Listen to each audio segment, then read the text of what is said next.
Hello student, welcome to the my channel maths नोआ। ठीक है, मैथ्स नोआ पे आपका वेलकम है। और आज हम शुरू करने जा रहे हैं क्लास 10th मैथ्स का पहला चैप्टर रियल नंबर। ठीक है, ये हमारा इंट्रोडक्शन वीडियो होगा। इस वीडियो में हम जितने भी चैप्टर के बेसिक्स हैं उनको डिस्कस करेंगे।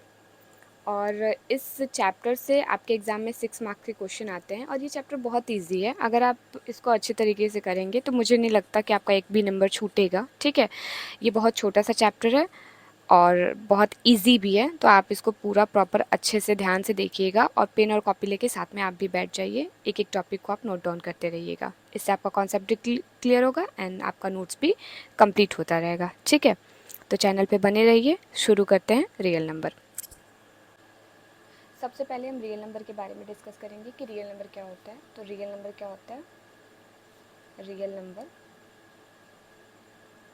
नंबर जो होता है वो कॉम्बिनेशन होता है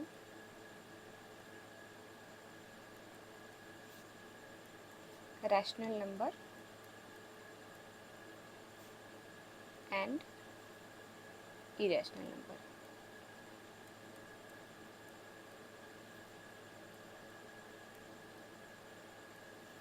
रियल नंबर जो होता है वो क्या होता है? कॉम्बिनेशन होता है किसका? रैशनल नंबर और इरेशनल नंबर को। अब हम थोड़ा सा रैशनल नंबर और इरेशनल नंबर के बारे में भी डिस्कस कर लेते हैं। हमने क्लास 9 में पढ़ा है, फिर हम इसको रिकॉल कर लेते हैं। ठीक है, तो क्या होता है रैशनल नंबर? रियल नंबर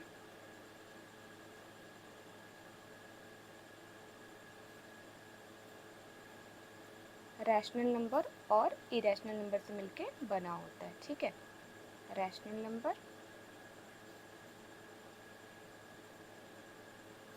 और इरेशनल नंबर।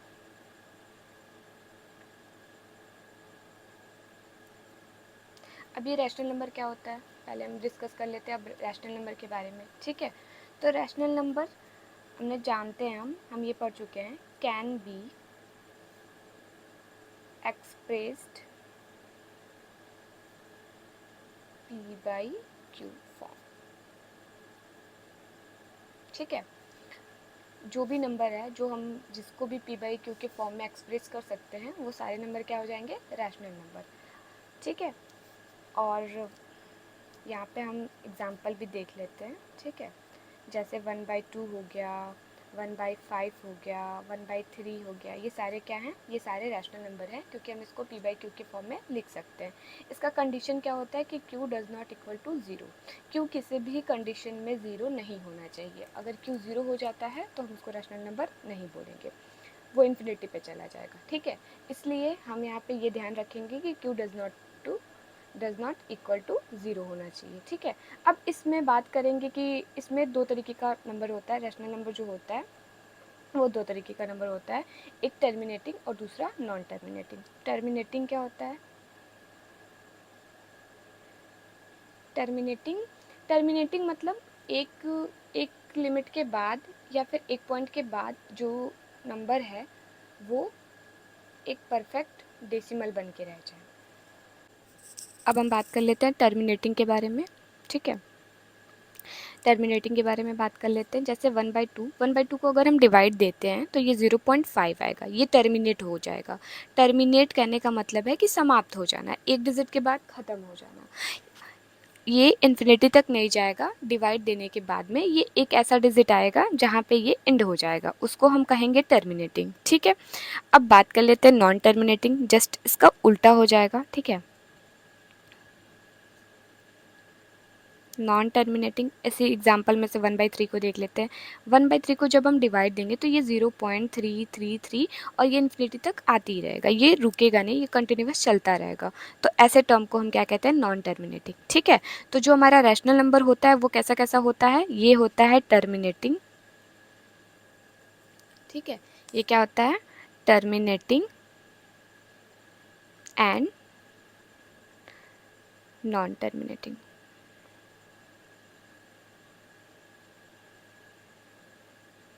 ठीक है, ये रिपीटिंग भी हो सकता है। ठीक है, और नॉन रिपीटिंग भी हो सकता है। ठीक है, जो हमारा रैशनल नंबर है वो रिपीटिंग भी हो सकता है और नॉन रिपीटिंग भी हो सकता है। ठीक है, अब हम बात कर लेते हैं इरेशनल नंबर के बारे में। Irrational number just rational number का उल्टा हो जाएगा। जैसे यहाँ पे हमने लिखा है can be express p by Q form, तो पहला तो यही हो जाएगा, कांट हो जाएगा यहाँ पे हो जाएगा can't be express p by q forms. Condition वही रहेगा, q does not equal to q, दोनों ही कंडीशन में ज़ीरो नहीं होना चाहिए, ये आपको ध्यान रखना है। दूसरी बात, यहाँ पे हमने देखा कि जो हमारा रैशनल नंबर था वो टर्मिनेटिंग था और नॉन टर्मिनेटिंग था, ठीक है। तो यहाँ पे हम एक चीज़ ध्यान रखेंगे कि जो हमारा इरेशनल नंबर होता है वो नॉन टर्मिनेटिंग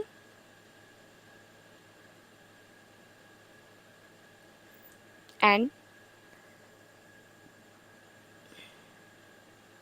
नॉन रिपीटिंग होता है। ये टर्मिनेटिंग भी नहीं होता है, मतलब टर्मिनेटिंग मतलब कहने का मतलब ये टर्मिनेटिंग का मतलब होता है समाप्त हो जाना, तो ये ख़त्म भी नहीं होगा, ये इन्फिनिटी तक चलता रहेगा, डिवीज़न होता रहेगा।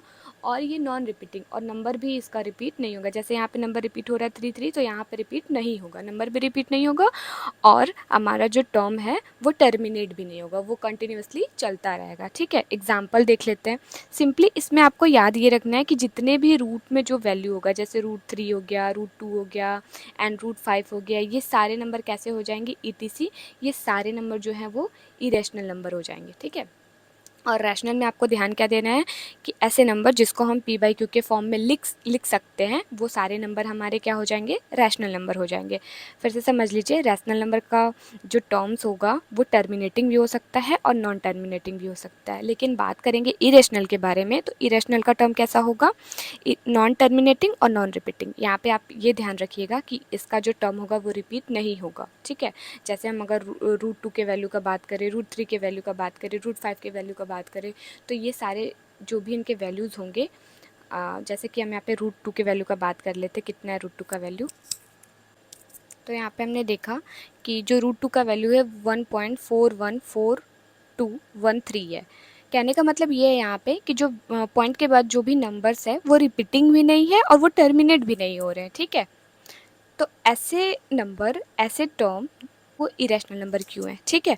तो यहाँ पे है रैशनल नंबर 22/7 को हम पी बाई क्यू के फॉर्म में लिख सकते हैं, इसलिए रैशनल नंबर है। और एक बात और है कि 22/7 जो है वो पाई का एग्जैक्ट वैल्यू नहीं है, अप्रॉक्स वैल्यू है, ठीक है। इसीलिए हम 22/7 को रैशनल नंबर बोलते हैं और पाई को इरेशनल नंबर बोलते हैं, क्योंकि पाई का वैल्यू डिफाइन नहीं किया जा सकता है। अगर इसको हम पॉइंट में लिखेंगे तो ये कंटिन्यूसली आगे बढ़ते रहेगा, आगे आते रहेगा। ये कैसा है, ये नॉन टर्मिनेटिंग है पाई का वैल्यू, ठीक है। और हमने न्यूमेरिकल सॉल्व करने के लिए ये एग्जैक्ट वैल्यू नहीं है, ये अप्रॉक्स वैल्यू हमने लेट करा है, ठीक है। तो ये क्वेश्चन हमेशा बना होता है। ये क्वेश्चन आपके एनसीईआरटी के क्वेश्चन में भी शायद देखने को मिले कि 22/7 जो है वो रैशनल नंबर है और पाई जो है वो इरेशनल नंबर है। ऐसा क्यों होता है, बिकॉज 22/7 जो है वो अप्रॉक्स वैल्यू है, ठीक है, एग्जैक्ट वैल्यू नहीं है पाई का, इसलिए ऐसा होता है। तो इसके लिए हमें यहाँ पे एक छोटा सा क्वेश्चन कर ही लेते हैं, ठीक है, कि 22/7 is rational number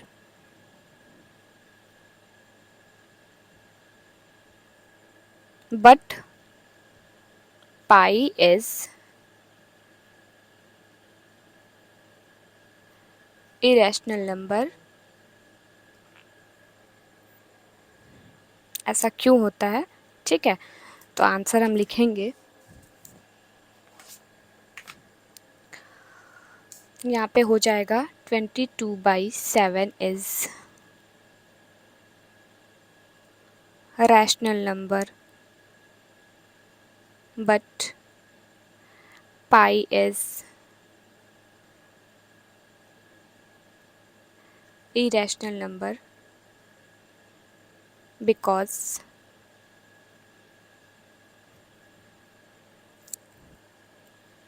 22/7 is just a close estimate, not the exact value of I।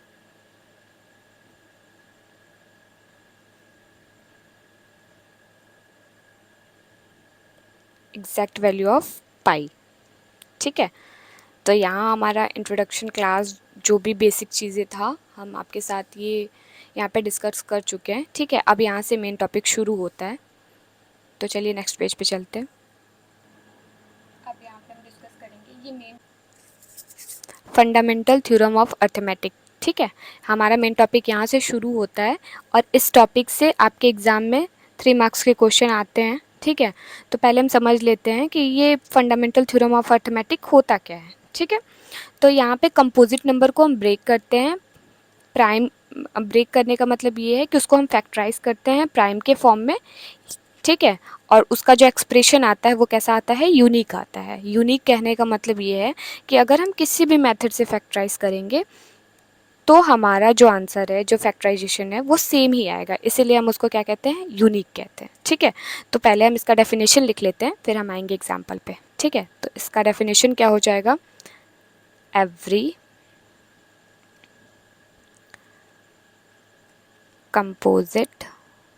Composite number आप समझते हो, कंपोजिट नंबर उसको कहते हैं जिसके मोर देन 2 फैक्टर हो। ठीक है, composite number can be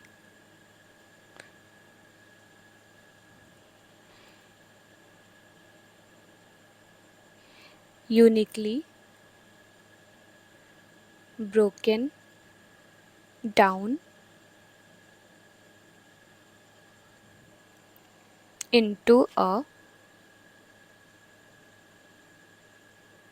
product of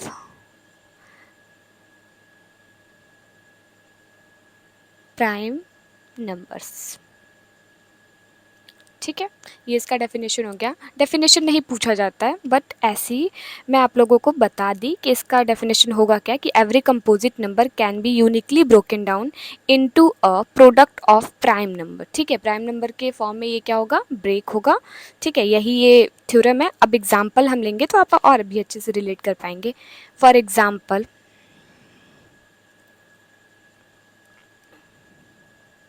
ठीक है, हम यहाँ पे 16 ले लेते हैं, 16 ले लेते हैं, 18 ले लेते हैं, हम इसको फैक्टराइज करेंगे अभी। ठीक है, तो यहाँ पे हम यूज़ क्या करेंगे, ट्री मेथड हमने पढ़ा है, ट्री मेथड से हम कैसे नंबर को फैक्टराइज करते हैं। तो हम यहाँ पे लिखेंगे यूजिंग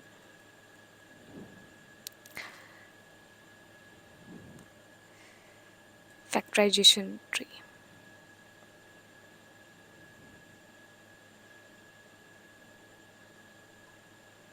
ठीक है, तो यहाँ पे हम नंबर को फैक्टराइज करेंगे। 16 को हम क्या करेंगे, 16 को अगर हम फैक्टराइज करेंगे तो ये हो जाएगा 2 और 8।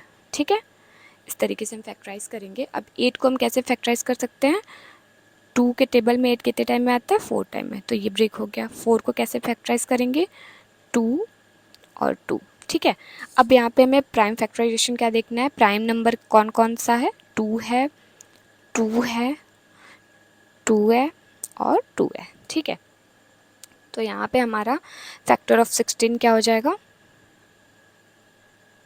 फैक्टर ऑफ 16 क्या लिख सकते हैं, 2 इंटू 2 इंटू 2 इंटू 2।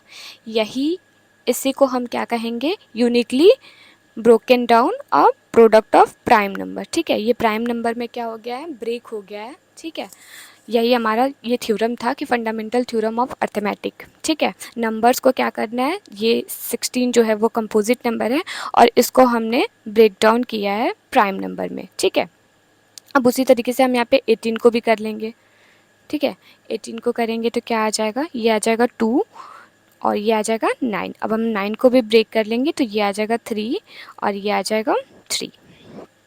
तो यहाँ पे हमने देखा कि 18 को हमने किया तो कितना आया हमारा, ये हो गया 2 और 3 और 3, ये सब क्या है, ये तीनों जो, ये दोनों जो है वो प्राइम नंबर है। ठीक है, तो हम लिखेंगे फैक्टर ऑफ 18 क्या है, 2 इंटू 3 इंटू 3। मतलब कंपोजिट नंबर को हमें प्राइम के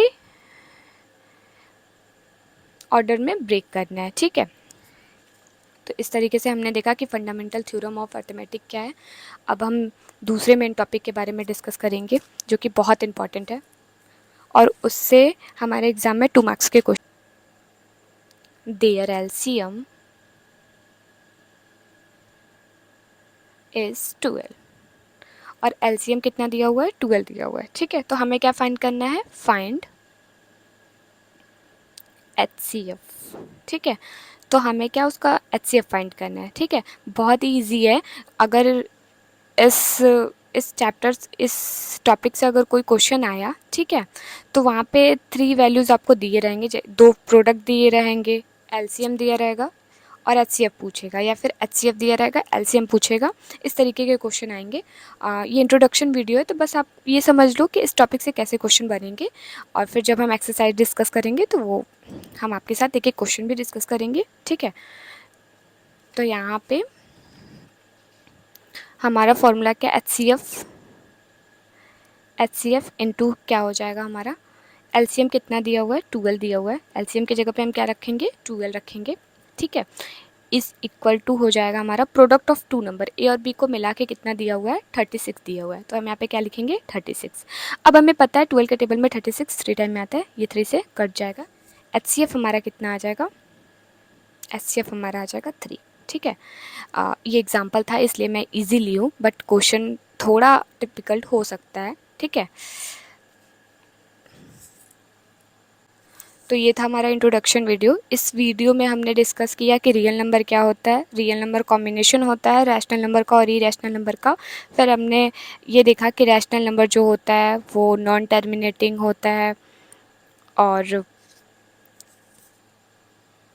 टर्मिनेटिंग होता है। इरेशनल नंबर क्या होता है, वो नॉन रिपीटिंग और नॉन टर्मिनेटिंग होता है। ठीक है, उसके बाद हमने फंडामेंटल थ्योरम ऑफ अर्थमेटिक देखा। ठीक है, फंडामेंटल थ्योरम ऑफ अर्थमेटिक क्या कहता है कि जो भी कंपोजिट नंबर होंगे उसको हम प्राइम के ऑर्डर में क्या करेंगे, फैक्टराइज करेंगे। ठीक है, उसके बाद हमने इंपॉर्टेंट फार्मूला देखा एचसीएफ और एलसीएम का। ठीक है, इस दूसरा मेन टॉपिक जो है आपका, थर्ड मेन टॉपिक जो है, उससे ये पूछा जाएगा कि √2 जो है वो कैसा नंबर है, इरेशनल नंबर है, तो उसको प्रूफ करना है कि √2 इरेशनल नंबर कैसे है। तो वो हम जब एक्सरसाइज आपके साथ डिस्कस करेंगे तब हम वो बताएंगे। ठीक है, फिलहाल ये इंट्रोडक्शन वीडियो था। कैसा लगा आपको हमारा इंट्रोडक्शन वीडियो, ज़रूर बताइएगा। और अगर आपको हमारा इंट्रोडक्शन क्लास पसंद आए तो चैनल को प्लीज़ लाइक करिएगा, शेयर करिएगा एंड सब्सक्राइब करिएगा। Thank you.